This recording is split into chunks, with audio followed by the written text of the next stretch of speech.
मित्रांनो, मी आपला मित्र अमित केसरकर.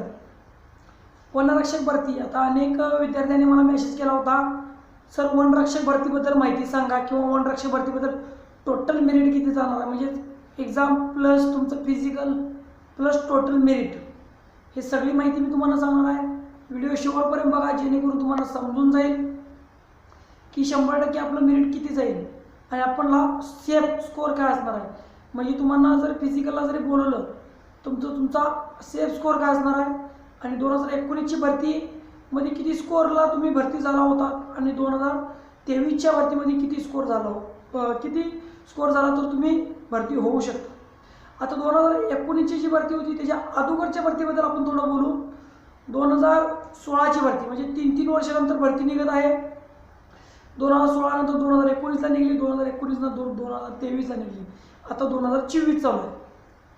तर 2016ला जी भरती होती त्या भरतीमध्ये कसं होतं, जे विद्यार्थी त्या ठिकाणी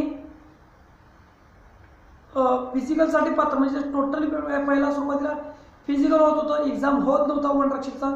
फिजिकलवर मेरिट लागायचं, मेरिट लागल्यानंतर त्यांचं कागदपत्र चेकिंग व्हायची. कागदपत्र चेकिंग झाल्यानंतर ज्याला 10वीला किंवा 12वीला जास्त टक्केवारी आहे त्या विद्यार्थ्यांना त्या ठिकाणी पात्र करून घेऊन त्यांचं 25 किलोमीटर आणि 16 किलोमीटर वॉकिंग होत होतं. त्याच्यानंतर त्यांचं फायनल मेरिट लागत होतं. आता विषय वेगळा झाला 2019ला. 2019ला पहिला एक्झाम घेण्यात आला आणि एक्झाम एवढा हार्ड घेण्यात आला की ते त्या ठिकाणी एक चुकला आणि एक बरोबर आलं तर त्या ठिकाणी विद्यार्थ्याला 0 मार्क मिळाले. म्हणजे 120 मार्काचा एक्झाम झाला होता त्यावेळेला पण आणि 120 प्रश्न होते आणि त्यामधून अनेक विद्यार्थी 54+ जे विद्यार्थी होते ते सगळे पात्र झाले. आणि ज्या विद्यार्थ्याला 54 मार्क असताना ज्या विद्यार्थ्यानं त्या ठिकाणी 70 मार्क किंवा 60 मार्क घेतला ते विद्यार्थी त्या ठिकाणी वनरक्षक म्हणून भरती झाला. आता 2023कडे वळूया. 2023ला जी भरती झाली, जे एक्झाम झाला तो एक्झाम एकदम सोपा प्रकारचा होता आणि त्या ठिकाणी क्वालिफिकेशन तिने ठेवलं होतं 12वी पास आणि त्या बेसवर तिने एक्झाम घेतला TCS कंपनीवाल्याने. ती एक्झाम घेत असताना त्या ठिकाणी एकदम सोपा पेपर आल्यामुळे अनेक विद्यार्थी त्या ठिकाणी 54+ मार्क घेऊन गेले. आणि आता फिजिकलची तयारी सर्व विद्यार्थीची म्हणजे 40 विद्यार्थ्यांना 54+ आहे ते विद्यार्थी फिजिकलची तयारी करत असेल. आता हा विषय झाला सगळा फिजिकलचा. परंतु तुम्हाला टोटली मार्क म्हणजे आता फिजिकलला तुम्हाला तुम्ही क्वालिफाय केला हे मान्य आहे, परंतु 2019चा जो रिझल्ट लागला होता ते 120, 116 मध्ये किंवा 108 मध्ये पण विद्यार्थी त्या ठिकाणी वनरक्षक म्हणून भरती झाले. परंतु आता जो विषय आहे हा सगळ्यात महत्त्वाचा विषय की बाबा वनरक्षकमध्ये टोटल किती मेरिट लागेल त्याचा एक महिना मी तयार केलेला.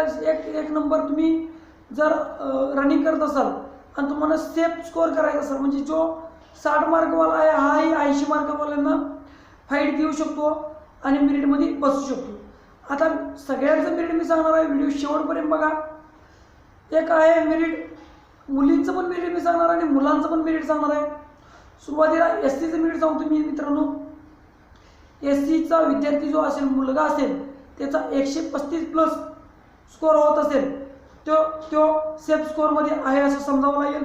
आणि महिला उमेदवार असेल, या महिला उमेदवार 126+ जी विद्यार्थिनी आहे या ठिकाणी सेफ स्कोअर म्हणावा लागेल. त्याचबरोबर ST कॅटेगरी असाल, ST कॅटेगरी पण 132 किंवा 136+ असेल पुरुष कॅटेगरीचा तर तो त्या ठिकाणी पात्र होईल, सेफ स्कोअर म्हणावा लागेल.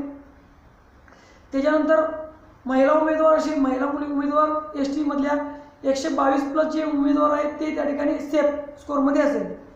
त्याच्यानंतर OBC असेल. आता OBC कॅटेगरीचे जास्त विद्यार्थी आहेत आणि ते ठाण्याला जास्त आहेत, कारण ठाण्याचेच मला मेसेज जास्त येत आहेत. तर ठाण्याचा पुरुष उमेदवार जो आहे हा 152+ जो विद्यार्थी आहे हा ठिकाणी तो सेफ स्कोअरमध्ये असेल. 152+च्या खाली काही मेरिट लागणार नाही. 152+ असेल तर तुम्ही फिजिकलची तयारी करणार काय हरकत नाही. त्याच्यानंतर महिला उमेदवार 140, 142+ जर OBC महिला उमेदवार असेल तर सेफ स्कोअर म्हणावा लागेल. त्या पद्धतीने तुम्ही प्रॅक्टिस करू शकता.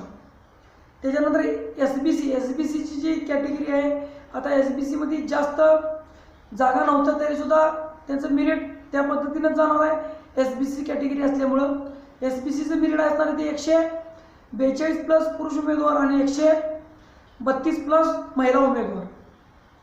त्याच्यानंतर विजय एन टी डी असेल किंवा विजय एन टी सी बी किंवा आणि कोणती कॅटेगरीचे असेल तर त्यांचं मेरिट असणार आहे 140 पुरुष उमेदवार आणि त्याचबरोबर 130 महिला उमेदवार. 130 किंवा उमेदवार जे महिला उमेदवार आहेत 130 प्लस करण्याचा प्रयत्न करा. तुम्ही सेफ स्कोअरमध्ये असाल म्हणजे मेरिटमध्ये बसण्याची दाट शक्यता तुमची असू शकते. त्याचबरोबर 140 जर पुरुष उमेदवार घेतला तर ते पण सेफ स्कोअरमध्ये बसतील. त्याचबरोबर त्यांचं मेरिटमध्ये बसण्याचे चान्सेस जास्त आहेत. आता सगळ्यात महत्त्वाचं आहे EWS. EWS उमेदवार जे आहेत ते पुरुष उमेदवार त्यांचं मेरिट 144 प्लस. लक्षात घ्या 144 प्लस. 144च्या खाली मेरिट येणारच नाही. जे उमेदवार आहेत EWSचे ते 144 प्लस असेल आणि 144 बेरीज तुमची होत असेल तर फिजिकलची तयारी करायला काय हरकत नाही.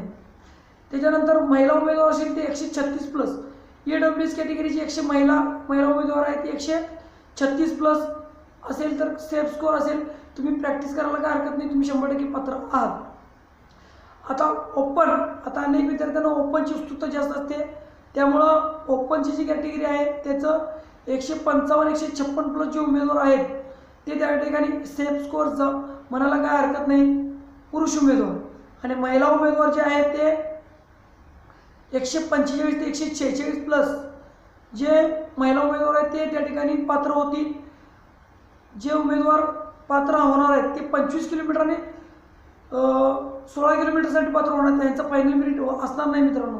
नाहीतर तुम्ही म्हणाल की एवढं कमी मेरिट का लागेल तर अनेक उमेदवारांना 25 किलोमीटर चालणं होत नाही. ते उमेदवार त्या ठिकाणी अपात्र होतील किंवा 16 किलोमीटर 4 तासात कंप्लीट होत नाही. त्या महिला उमेदवार त्या ठिकाणी अपात्र होतील आणि त्याच्यानंतरच फायनल मेरिट लागेल. ह्याच्यापेक्षा कमी मेरिट लागणार नाही. जे कोणी उमेदवार ह्याच्यापेक्षा कमी मेरिटची आशा धरून चालत असेल तर त्यांनी आशा सोडावी असे मला वाटते.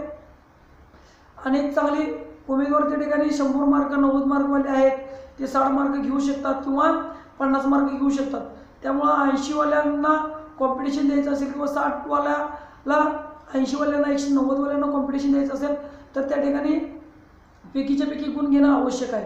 माझा हा व्हिडिओ कसा वाटला हे सांगण्यासाठी मला कमेंट करा, लाईक करा आणि माझ्या चॅनलवर नवीन असेल तर सबस्क्राईब करायला विसरू नका. जय हिंद, जय महाराष्ट्र.